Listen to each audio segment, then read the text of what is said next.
Hi, ഞാൻ സെലീന. ഇന്ന് ഞാൻ ഉണ്ടാക്കാൻ പോകുന്നത് കടുമാങ്ങ അച്ചാറാണ്.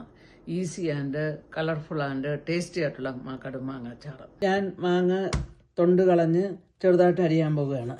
ചെത്തിയിട്ട് നമ്മൾ ചില മാങ്ങയ്ക്ക് ഒത്തിരി ചെന അല്ലെങ്കിൽ കറയുണ്ട്, അത് കളയണം.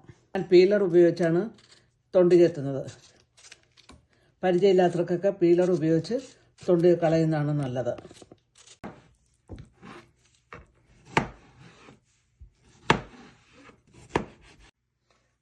മാങ്ങ 300 ഗ്രാം നമ്മൾ അരിഞ്ഞു വെച്ചിട്ടുണ്ട്.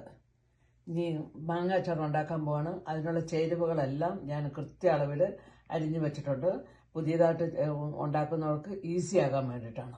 കുക്കിംഗ് ഓയിൽ 1/4 കപ്പ്, കടുക് 1 ടീസ്പൂൺ, ഉലുവ 1/4 ടീസ്പൂൺ, ചെറിയ ചുവന്നുള്ളി 3 എണ്ണം, പച്ചമുളക് 2 എണ്ണം, ഇഞ്ചി ഒരു ചെറിയ കഷ്ണം, വെളുത്തുള്ളി 4 അല്ലി, 10 ഗ്രാമോളം വരും, കരുവേപ്പില 2 തണ്ട്, കാശ്മീരി മുളക് പൊടി 4 ടേബിൾ സ്പൂൺ, എരിവുള്ള മുളക് പൊടി 1 ടേബിൾ സ്പൂൺ, മഞ്ഞൾ 1/4 ടീസ്പൂൺ, ഉപ്പ് 2 ടീസ്പൂൺ, കായപ്പൊടി 1 ടീസ്പൂൺ, കടുക് ചതച്ചത് 1/4 ടീസ്പൂൺ, ഉലുവ ചൂടാക്കി പൊടിച്ചത് 1/4 ടീസ്പൂൺ, വിനാഗിരി 1/2 കപ്പ്, തിളപ്പിച്ചാറിയ വെള്ളം 1/2 കപ്പ്.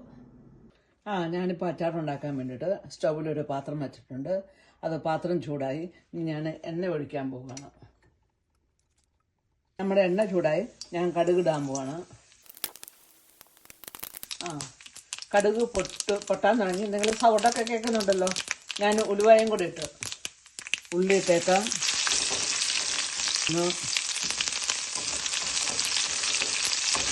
ഇഞ്ചി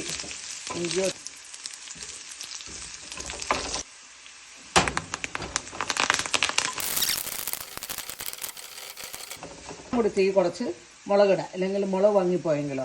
പെരിമുറിച്ചിട്ടു, ഉണക്കമുളകിട്ടു, മഞ്ഞളിട്ടു, ഉപ്പിട്ട്, കായപ്പൊടി ഇട്ട്, കടുക് ചതച്ചത്, ഉലുവ ചൂടാക്കി പൊടിച്ചത്,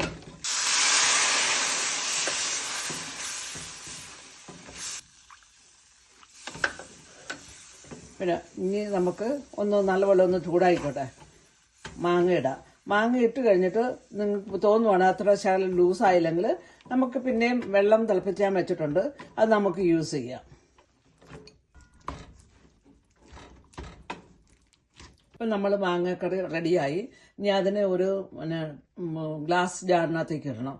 നല്ല തുടച്ച് ഉണങ്ങിയ ഗ്ലാസ് ജാറിനകത്ത്. അത് കഴിഞ്ഞിട്ട് ഇപ്പം നിങ്ങൾക്ക് കുറച്ച് ദിവസത്തേക്ക് വെക്കാനാണെങ്കിൽ നമ്മൾ ഒരു ചട്ടി ചൂടാക്കിയിട്ട് ശകലം എണ്ണ ഒഴിച്ച് അത് ചൂടായി കഴിഞ്ഞിട്ട് അതിനൊരു ശകലം തണുത്ത് വരുമ്പോൾ ഈ മാങ്ങ അച്ചാറിൻ്റെ മുകളിലേക്ക് ഇട്ടാൽ മതി. കുറേ ദിവസം പൂപ്പലില്ലാതിരിക്കും. നമ്മുടെ ഇപ്പോൾ അച്ചാർ റെഡിയായിരിക്കുകയാണ്. അതിന് മാങ്ങയുടെ അനുസരിച്ചാണ് വിനാഗിരിയുടെ അളവ് കേട്ടോ. നല്ല പുളിയുള്ള മാങ്ങയാണെങ്കിൽ ശകലം വിനാഗിരി ചേർത്താൽ മതി. പുളി ഇല്ലാത്ത മാങ്ങയ്ക്കാണ് നമ്മൾ അത്രയും വിനാഗിരി ചേർക്കുന്നത്.